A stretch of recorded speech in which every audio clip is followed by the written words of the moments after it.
আমরা ডিজিটাল যোদ্ধায় বিশ্বাস করি না, আমরা বিশ্বাস করি ভারতীয় জনতা পার্টির কর্মীরা তারা প্রত্যেকে ফিজিক্যাল যোদ্ধা। নিশ্চয়ই ডিজিটাল প্ল্যাটফর্ম ইউজ করব, তো যোদ্ধা পদ্ধত বড় বড় ভাষণ বাতেলা, দয়া করে ফলস আইডি থেকে বাপমা তুলে গালিগালাজ করাবেন না। আর আপনারা আপনাদের পিসি অনেক ভাষা জানে, আপনারা যে ভাষায় কথা বলবেন তার মধ্যে থেকে আমরাও সে ভাষায় উত্তর দেব। কিন্তু হঠাৎ 100 দিনের বললেন কেন? মানে 100 দিনের চুরির টাকাটা এখনো বলতে পারছেন না, তাই এইটাও আপনি 100 দিনের কাজ বানিয়ে করে দিলেন। মানে আপনারা দলের কর্মীরা যে আসলে কর্মী নয়, আপনাদের চোখে যে শ্রমিক কেরানি, সেই 100 দিনের শব্দটা ব্যবহার করে সেটাকে আরেকবার প্রমাণ করে দিলেন।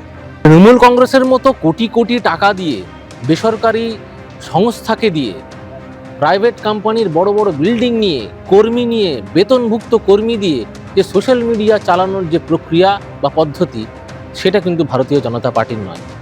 ভারতীয় জনতা পার্টির বুথ লেভেলের কর্মী যারা আছে তারাই কিন্তু আমাদের সাইবার যোদ্ধা। তারাই শুধুমাত্র নির্বাচনের সময় নয়, 365 দিন তারা পশ্চিমবঙ্গের বুকে বাস্তবটাকে তুলে ধরে। তৃণমূলের যে এই হোয়াটসঅ্যাপ ফ্যাক্টরি, এই যে ফেক ন্যারেটিভের ফ্যাক্টরি, কোটি কোটি কালো টাকা দিয়ে তারা চালাচ্ছে, সেই পন্থা ভারতীয় জনতা পার্টির প্রয়োজনীয়তাই হয় না।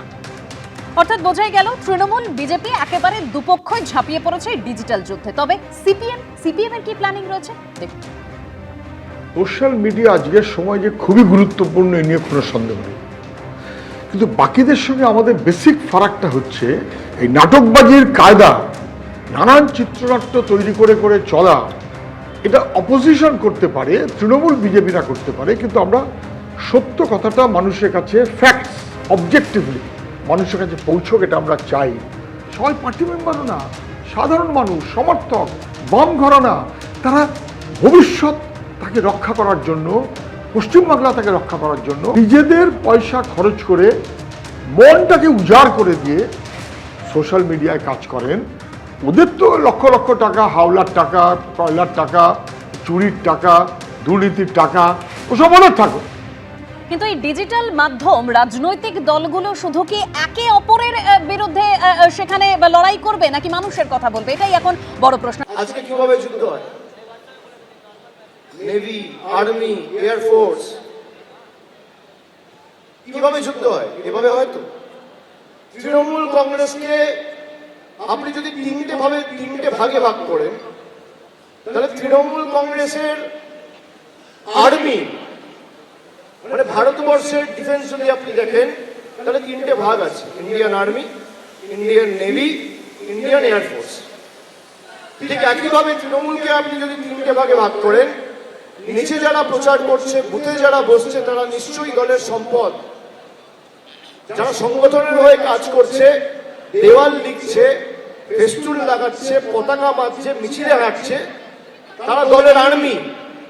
কিন্তু আপনারা যারা সোশ্যাল মিডিয়ায় পোস্ট করছেন, দলের হয়ে লড়ছেন, তারা কিন্তু এয়ারফোর্স। এটা মাথায় রাখতে হবে। আর আমরা যারা পার্লামেন্টে লড়ছি বা হাইকোর্ট, সুপ্রিম কোর্টে লড়ছি, মানুষের সাথে থাকছি, তাদেরকে ধরে নিন নেভি। একদিকে নেভি, একদিকে আর্মি, একদিকে এয়ারফোর্স। তৃণমূলের বুথ কর্মীরা যদি ইন্ডিয়ান আর্মি হয়, আমরা ইন্ডিয়ান নেভি, আর সোশ্যাল মিডিয়া হচ্ছে ইন্ডিয়ান এয়ারফোর্স। তিনজনের মধ্যে কোনো পার্থক্য নেই। আর তিনটে যদি এক গতিতে একভাবে মুভ করে, তাহলে বিরোধীদের চূর্ণ বিচূর্ণ করতে সময় লাগবে। এবিপি আনন্দ, এগিয়ে থাকে, এগিয়ে রাখে।